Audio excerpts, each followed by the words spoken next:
السلام علیکم dear listeners, امید کرتی ہوں سب ٹھیک ٹھاک ہوں گے اور خیریت سے ہوں گے۔ تو آج ہے جی فرت اشتیاق کے مکمل ناول جو بچے ہیں سنگ سمیٹ لو کی 11ویں قسط کو انجوائے کرنے سے پہلے ویڈیو کو لائک اور شیئر کرنا اور چینل کو سبسکرائب کرنا مت بھولیے گا۔ شکریہ۔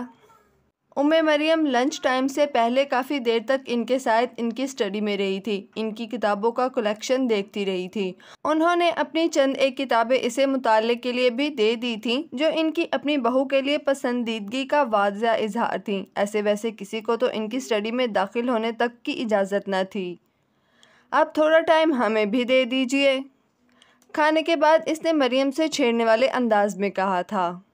کیا یاد کرو گے؟ دیا، بولو کیا موڈ ہے؟ وہ شاہانہ سے انداز میں بولی تھی۔ کہیں باہر چلتے ہیں؟ وہ اسے پیار سے دیکھ کے بولا۔ مریم فوراً جانے کے لیے تیار ہو گئی تھی۔ وہ دونوں جانے کے لیے تیار ہو کر لیونگ روم میں آئے تو وہاں شہریار خان، امو جان اور سکندر بیٹھے تھے۔ کہیں جا رہے ہو تم دونوں؟ امو جان نے پوچھا تھا۔ جی امو جان، تھوڑی آؤٹنگ کا پروگرام ہے۔ سکندر، تم بھی چلو ہم لوگوں کے ساتھ۔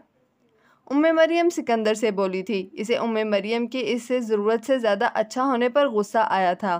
بندے کو اتنا اچھا بھی نہیں ہونا چاہیے۔ ایک شخص مسلسل آپ سے بدتمیزی کر رہا ہے، دفع کرو، لعنت بھیجو اس پر۔ مگر وہ اس کے اس رویے کے لیے مریم کو غلط بھی نہیں سمجھتا تھا۔ وہ جانتا تھا مریم فطرتاً اور عادتاً ہنسمکھ اور دوستانہ مزاج رکھنے والی لڑکی تھی۔ وہ سکندر کو زین کا بڑا بھائی سمجھ کر مسلسل عزت دے رہی تھی۔ وہ اپنے سسرال میں اپنے ہونے والے ساس سسر اور جیٹھ سب کے اوپر اپنا اچھا تاثر قائم کروانا چاہتی تھی۔ اپنی سسرال کے ان تینوں افراد کے ساتھ دوستانہ تعلقات قائم کرنا چاہتی تھی۔ مریم کی خواہشات غلط نہیں تھیں، بس وہ پیاری لڑکی یہ نہیں جانتی تھی کہ زین کا بڑا بھائی ایک حاسد اور کم ظرف انسان ہے۔ وہ بھائی کو دیکھ کر خوش ہونے کا ظرف نہیں رکھتا، وہ اپنے چھوٹے بھائی سے حسد میں مبتلا ہے۔ میرا موڈ نہیں، تم دونوں جاؤ۔ سکندر نے مریم کو بے حد سنجیدگی سے جواب دیا تھا۔ وہ اخلاق دکھانے کو بھی نہیں مسکرایا تھا۔ تم ہم لوگوں کے ساتھ کہیں پر بھی نہیں جاتے، آج تو چلو سکندر۔ مریم نے دوبارہ اصرار کیا۔ میرا خیال ہے میں تمہیں منع کر چکا ہوں کہ میں نہیں جانا چاہتا۔ اس بار سکندر کا انداز سخت اور کھردرا تھا۔ شہریار خان اور امو جان نے اسے تعجب سے دیکھا تھا۔ مریم اپنی انسلٹ پر شرمندہ سی ہو گئی تھی۔ چلو مریم، ہمیں دیر ہو رہی ہے۔ غصے سے اس کا دماغ کھول گیا تھا۔ اس نے فوراً ہی مریم سے چلنے کے لیے کہا تھا۔ اس کے چہرے پر اس کا غصہ بہت واضح تھا۔ وہ مریم کو ساتھ لے کر فوراً ہی لیونگ روم سے باہر نکل گیا تھا۔ مریم ابھی بھی شرمندہ تھی۔ خفت سے اس کا چہرہ سرخ ہو رہا تھا۔ اس نے سوچ لیا تھا وہ آج مریم سے صاف صاف لفظوں میں کہہ دے گا کہ وہ سکندر کو اپنا سسرالی سمجھ کر، ہونے والا جیٹھ سمجھ کر، زین کا بڑا بھائی سمجھ کر کسی بھی وجہ سے اہمیت دینا اور اسے منہ لگانا چھوڑ دے۔ بھاڑ میں گئی بھائی کی عزت۔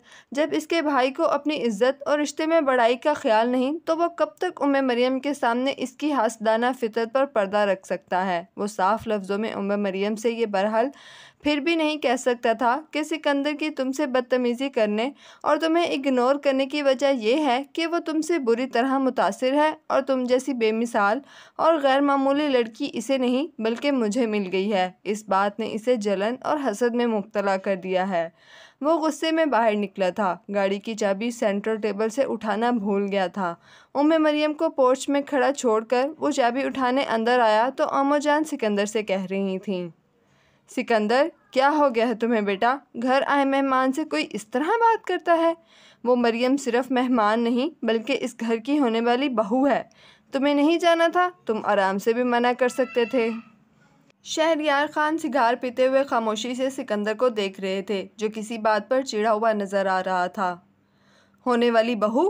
مجھے لگتا ہے امو جان، آپ نے اور پاپا نے زین کی منگنی کا فیصلہ جلد بازی میں کر دیا ہے۔ مجھے مریم کچھ خاص پسند نہیں آئی۔